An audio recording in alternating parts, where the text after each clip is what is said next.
విశ్వబ్రాహ్మణ సంఘ federation chairman కమ్మరి పార్వతమ్మ గారి భర్త గారైనటువంటి లక్ష్మయ్య గారు శివైక్యం చెందడం జరిగింది. అందుకు ప్రొద్దుటూరు తాలూకా విశ్వబ్రాహ్మణ సంఘం వారు ఈరోజు ప్రొద్దుటూరు బ్రహ్మంగారి గుడిలో సంతాప సభ జరపడం జరిగింది.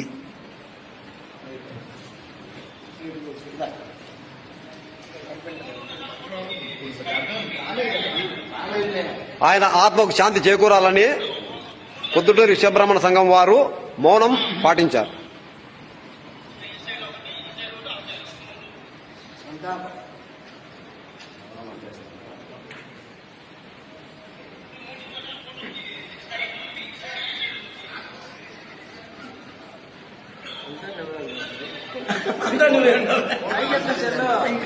అంతే.